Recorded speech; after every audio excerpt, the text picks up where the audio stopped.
자, 안녕하세요. 이번 시간에도 아파티닙 논문을 보도록 하겠습니다. 병영요법으로 진행이 된 건데요. 파클리탁셀이랑 카보플라틴이랑 아파티닙이 병영요법으로 진행이 되었습니다. 자, 적응증은 무엇이냐? 브레스트입니다. 그래서 먼저 이제 결과를 보고 오면요. 자, Complete Response, CR, 완전 간해가 2명이 나온 것을 확인할 수 있겠습니다. 그리고 Partial Response, PR이 12명이 나온 것을 볼 수 있겠고, SD가 2명이 나온 것을 확인할 수 있겠습니다. 그리고 PD는 없었습니다. 그러니까 더 커진 경우는 없었다는 거죠. 적어도 그대로거나 줄어들었다는 거죠. 그리고 완전히 없어진 것, 그게 2명 나왔습니다.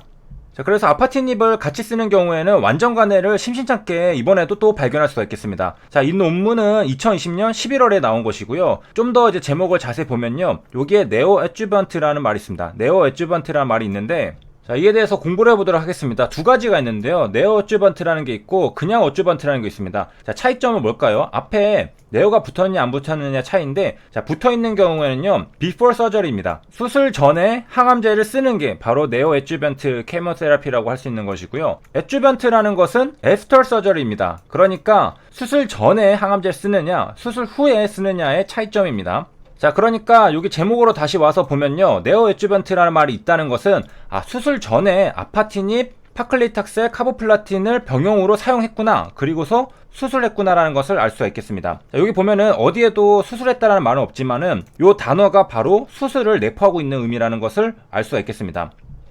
자, 그렇다면은 왜 수술 전에 약을 쓰게 될까? 그 이유는 크기가 너무 큰 거죠. 수술로 도려내기에는 너무 크기가 커서 좀 줄여놓고서 하자라는 의미입니다.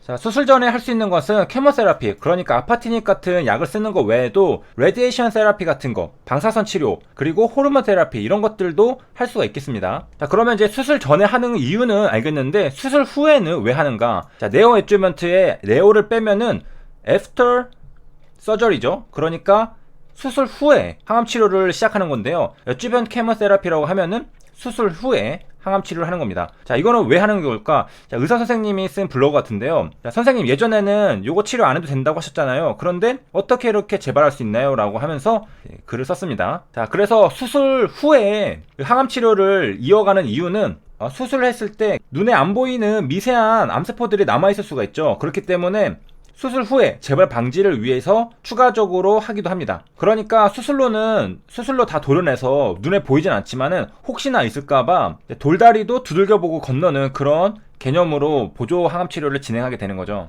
그리고 아무래도 이제 추가적인 치료를 더 하는 거니까 재발률은 떨어질 수가 있겠죠. 안 한 경우 뭐 예를 들어 60%라면은 하는 경우에는 30%로 더 줄어들 수가 있겠습니다. 이런 경우에는 이제 추가적인 치료를 더 해가지고 이 확률을 낮추는 것이 중요하겠습니다. 자, 그래서 정리를 하자면은 네오 애주번트 같은 경우에는 크기가 너무 크기 때문에 좀 크기를 줄여서 수술하기 위한 용도로 사용하는 것이고요. 애주번트는 수술을 했습니다. 그러고 나서 재발의 확률을 조금이라도 더 낮추기 위해서 사용을 하는 겁니다. 자, 그런 차이점이 있겠고요. 자, 둘 다 수술이랑 항암요법을 같이 쓰는 거라고 보면 되겠습니다. 자, 물론 이제 뒤에 케모세라피가 아니라 뭐 레디에이션 세라피 이런 게 붙으면은 수술이랑 방사선이랑 같이 하는 거죠.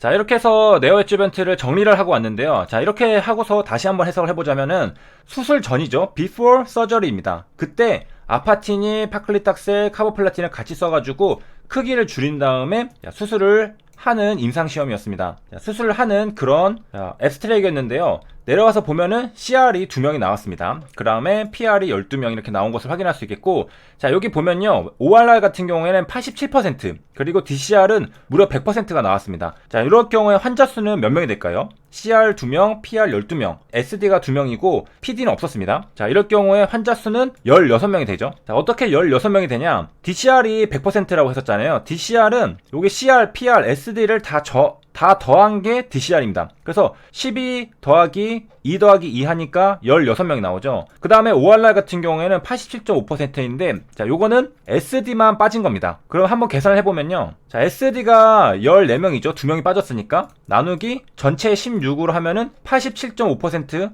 정확하게 숫자가 일치하는 것을 확인할 수 있겠습니다.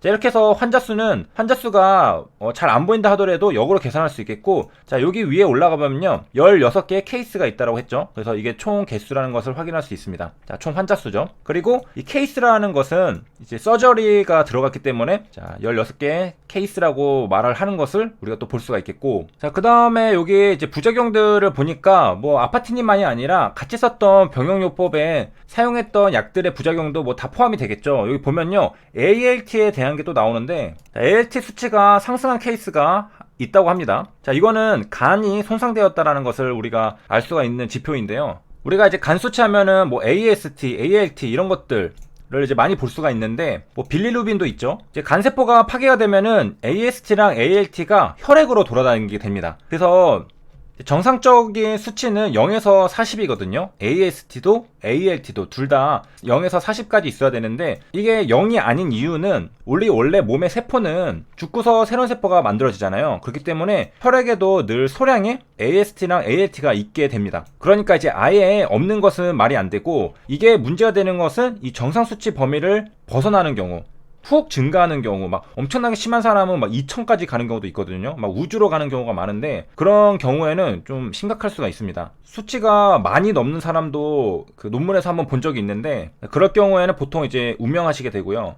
자, 이 AST랑 ALT의 차이점은, ALT는 이 간세포 안에만 거의 존재를 합니다. 근데 AST 같은 경우에는 꼭 간의 문제라고 볼 수 없는 게, 심장에도 있고 신장에도 있고 뇌, 근육에도 존재하는 효소이기 때문에 이러한 세포들이 손상을 받을 경우에는 AST 농도가 또 증가할 수가 있습니다. 그런데 ALT는 이제 간에만 있기 때문에, 우리가 여기 있는 ALT가 상승했다라는 것은 이제 간에 손상이 있었다는 것을 확인할 수 있는 지표입니다. 자, 그러면 우리가 왜 손상이 있을 때 저 AST랑 ALT 수치가 높아지느냐? 요게 손상을 받으면요 세포막이 파괴가 돼가지고 이것들이 효소거든요. 이 효소들이 밖으로 흘러나오는 겁니다. 그러니까 간이 있는데 그게 깨지면은 거기에 안에 있던 효소들이 혈액으로 흘러나와가지고 혈액에 AST, ALT 농도를 높이게 되는 겁니다. 자, 그리고 이제 병원에 가서 의사 선생님들 얘기를 뭐 들어보면은 뭐 한번 측정이 높게 나왔다고 해서 그게 확정되는 건 아니죠. 왜냐면은 그 순간에만 수치가 높게 나올 수도 있거든요. 자, 아무튼 뭐 ALT도 이제 나왔는데, 요것은 이제 아마도 아파티닙의 부작용 아닐 겁니다. 우리가 아파티닙 앱스트랙을 많이 봤는데 ALT 수치가 상승했다는 것은 저는 본 적이 없습니다. 물론 제가 못 본 뭐 다른 앱스트랙이 있을 수도 있겠지만은, 여기 보면은 우리가